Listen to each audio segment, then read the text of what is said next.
Hi guys! Hi everyone! Good evening! This is Manay Gina and welcome back sa aking YouTube channel. So guys, another mini vlog for today's video at ang ating pag-uusapan ay walang iba kung hindi si Shuvi Etrata. Guys, tawang-tawa ako kay Shuvi kasi siyempre alam naman natin na grabe talaga yung racket ni Shuvi. Ang dami niya talagang trabaho at lahat yun talagang hindi pinapalampas ni Shuvi. Meron kasi siyang pangarap talaga at gusto niyang magawaan kaagad ng bahay yung parents niya.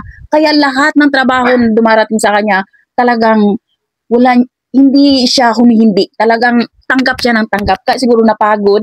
At dito sa It's Showtime, kawawa naman, nakatulog siya, nakaidlip. Hindi naman siguro nakatulog, nakaidlip lang. Kasi di ba minsan ganyan tayo, kapag nakaupo tayo, di ba kung minsan mapaidlip tayo. Pero ang galing ni Shuvi ha, panoorin natin to guys. Okay lang, Shuvi? Okay lang? Ha?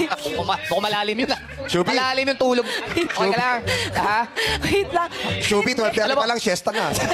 Alam mo kayo ko lang Shuvi, para ka palang parot. As a peacer. Baka tayo matulog eh. Para siyang working student, ano? Hindi. Saan ka galing? Morning show kasi. Oo. Sorry, nakita niyo ba ako? Hindi, wala nakakita. Ay, hindi ako yun. Sino nakita niyo? Ewan ko pa kasi Eh, MC yung nakita na. people sa taas. Naririnig ko nga, psychology, di ba siya? Psychology siya.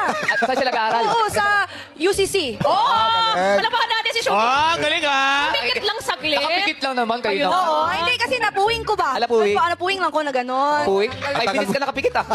Nagpahinga lang. O, sige, pahinga ka lang muna dyan, Shuvi. Pinapatan niyo ah. Shubi, palakpakan natin. Nakapikit pero alam niya UCC, psychology. Correct. Iba nga, ganyan ang utak ng kabataang Pilipino. Alam mo tawag doon? lang mag-rest. Alam mo tawag doon? Ano? Mababaw na tulog. Ang galing ni Shuvi ha, nakaidlip pero nakikinig.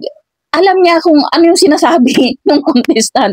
Ang galing lang. Sobrang nakaka-proud si Shuvi talaga. Napakabait na anak at napaka-responsable. So yun lang guys. Thank you for watching. Bye. God bless everyone.